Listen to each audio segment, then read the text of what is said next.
Do you find yourself worrying about the opinions of other people? Do you want to start your own business, increase your sales, become a public speaker perhaps, and the thought of doing it just leaves you paralyzed on the floor, worrying about what other people might think of you?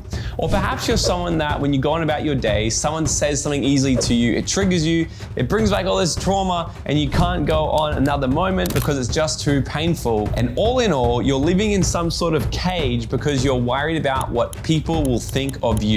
If that's you, then this episode is for you. In today's episode, I'm gonna be teaching you exactly how you can break free from the crippling anxiety and crippling opinions of what other people think of you so you can actually go out there and create more freedom and start living a life with more peace. So you can actually start living a life that's more successful, a life that's on purpose, a life that's truly meaningful to you. Because a life where you're completely immobilized by the opinions or the possible opinion of little Sally around the corner, in my eyes, is a very mediocre life. So if you're currently crippled by this, I can't wait for you guys to get this content. You know, before I started traveling the world and speaking on stages, I've now spoken on stages of up to 6,000 people at a time in 5 different countries.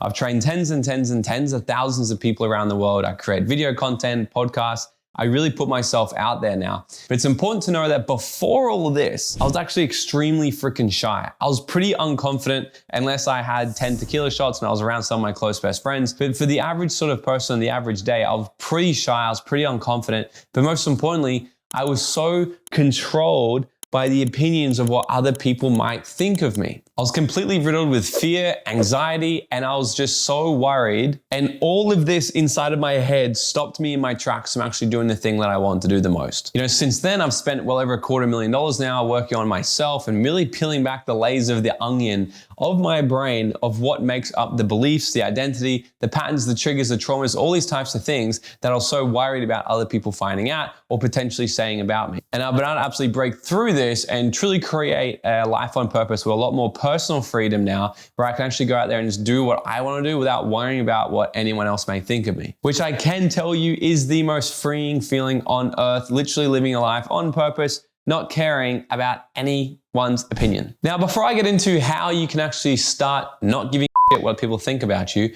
you need to really understand this. You need to understand where it may come from and why you even care in the first place. So nearly all of our behavior is actually created from the ages of 0 to 7. This is called the imprint phase, where the prefrontal cortex hasn't even been developed yet.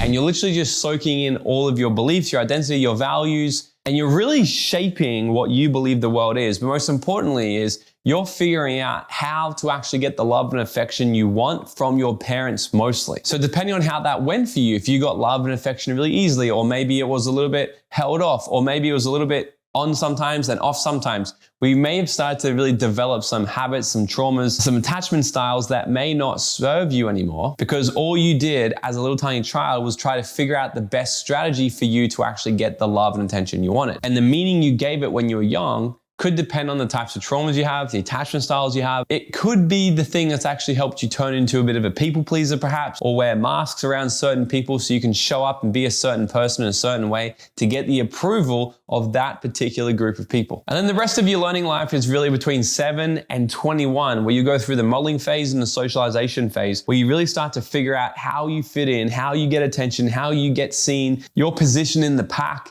All these things through your teenage life to your early adulthood. Now, one of the most important things for all humans is that you're actually loved and you fit in. There's been so many studies done that show that humans, the most important thing for humans is that they actually fit in with the pack around them. So especially if you're an entrepreneur, or you're starting out as an entrepreneur, or you're starting out in this personal development space and you're wanting to get to that next level in your life, chances are there's probably a lot of people around you who don't believe in you yet, that don't think it's gonna work, or that may even think that you're a bit of a weirdo because you're the one that's actually wanting to go become successful, create a business, or do whatever the hell you actually want to do. So in their world, they think it's strange, but in your world, you may be conflicted because you want to actually biologically fit in with them as an animal in the herd, and at the same time, you want to stand out and go and do your own thing. So then it causes all this fear of being like, well, hey, if I want to go do this, I'm worried that these people over here might judge me, might criticize me, might say different things to me. And all of that means I won't be loved, I'm not accepted, blah, blah, blah, and so forth. So you may even catch yourself really worrying about what they might think of you,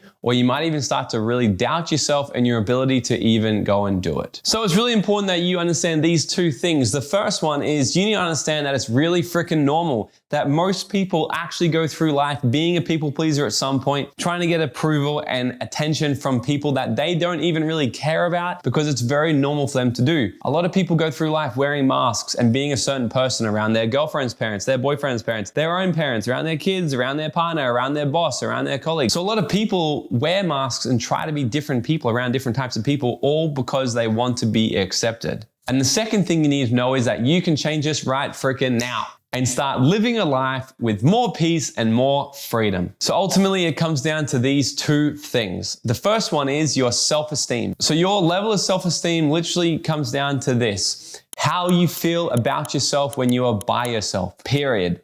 That's it. Someone with high self-esteem and they're quite secure, they genuinely don't give a shit about what anyone thinks of them, because no one's opinion means anything about them, because they're so secure inside themselves. They know exactly who they are. They have self-trust. They have a high level of self-esteem, and they don't need anyone to tell them anything otherwise, because they just know it internally. So even if they do get opinions from other people, it's literally like water off a duck's back. It doesn't worry them one bit. And they're sure as hell not worried about, and they're not filling their brain up with useless thoughts of what little Sally might think about them. What's up, Dream Nation? Have you ever wondered how far ahead your life would have already been if you had got access to this type of content at a younger age?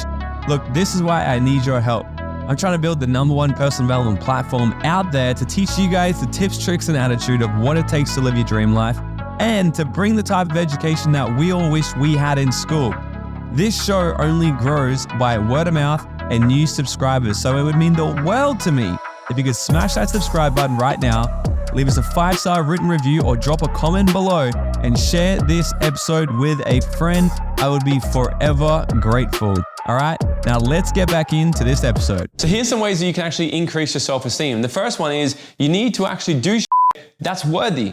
A lot of people walk around and they feel unworthy of feeling good about themselves. But here's the thing, they do nothing with their life other than watch YouTube videos and spend their life just partying and doing useless shit that gets them nowhere. So if you're not doing anything that's actually worthy of feeling good about accomplishing, then you're never gonna develop a level of worthiness within, at least to what you're gonna feel is real. So set goals, accomplish something, start a new hobby, start a new skill, set goals to increase your wealth, increase your health, increase your social status, increase your life somehow. Start that business, grow that business. Do something that when you accomplish it, you will feel so freaking good about yourself. And it doesn't matter what anyone says about you, it's not gonna mobilize you, because you know you've got cold, hard evidence to show that you are a badass. So set goals, commit, take action, and keep going until you actually get there, and celebrate yourself every single step along the way. The most important thing to do to actually develop more self-esteem is to celebrate the little tiny micro goals along the way. Celebrate the actual habit that you do that will eventually get you that outcome. Don't just celebrate the outcome, because sometimes the outcome won't happen, or it might be really delayed. There's no point feeling like shit for years until you get the outcome. So what you might as well do is go, okay, if I go to the gym today, then I'm gonna feel really good about myself when I go to the gym and that task is finished. Or if you do a sales call today and you commit to it and you just show up, even though you're not good at it yet, you're gonna feel better about yourself by actually doing the habit than what you would have done if you hadn't have done it at all. So your self-esteem will get built and get strengthened by continually doing things that are a little bit hard, because when they're finished, you'll feel a lot better about yourself, versus avoiding things that are a little bit hard, a little bit uncomfortable, because then when you do things that are easy and comfortable, you're not gonna actually push that bar, you're not pushing the needle, so when they finish it, you're not gonna feel anything different about yourself at all. So the people in the world that have a very high level of self-esteem are usually the people that have actually gone out there and done incredible shit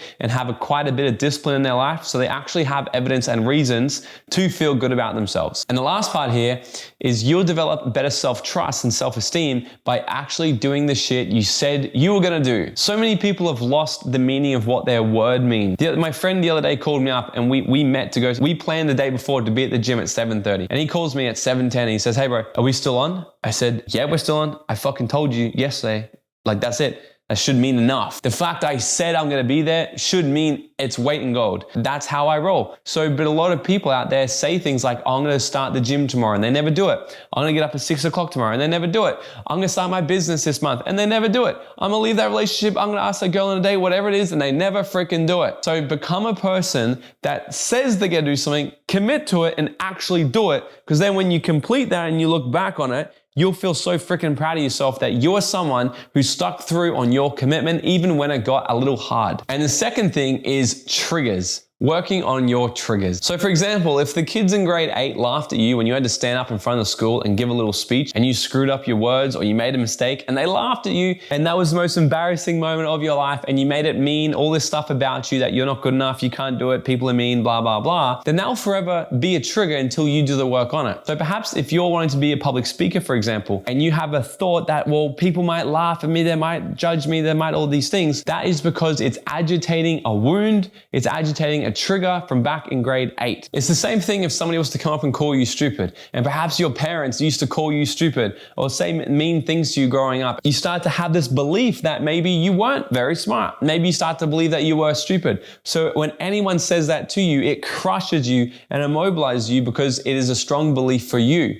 So you'll then avoid anything that may possibly have people that could think you're stupid or say you're stupid. It's going to evoke this trigger inside of you that feels so real for you for this thing that happened throughout your whole childhood. So the goal for you is to become absolutely triggerless. Because imagine if somebody came up to you and said, hey, you look like a big purple elephant. You'd probably look at them quite complex. You'd probably look at them and think, man, I feel sorry for you. I think you're a little stupid in the head.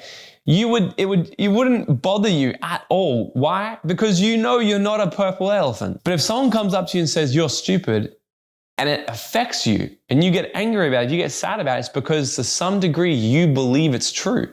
So if someone says something to you or has an opinion of you or has an opinion about you of anything that you believe is real, it's got nothing to do with them and everything to do with you. If you're worried about people offending you, if you're worried about the opinions of other people, it's because there's still triggers inside of you that are alive for you that you're not happy with or you haven't come to peace with about yourself. So what you can do about it is this. Identify the triggers. Identify every single time you are triggered by somebody. And have a think about when was the first time you actually learned that? When was the first time you discovered that? When was the first time you made that mean that when you were a kid? Because chances are it happened probably between 0 and 7, if not definitely between 7 and 21. And go back to that memory and I want you to actually reframe it. I want you to rewrite that story, how it actually happened. I want you to give it a new meaning. Because chances are if you're standing up giving a speech in front of your grade 8 class and little Bobby says something mean to you, in that moment as the grade 8 kid that you were, you probably made it mean, I'm stupid, I can't do this, blah, blah, blah. But if you go back to it now with your current view of the world and view of yourself,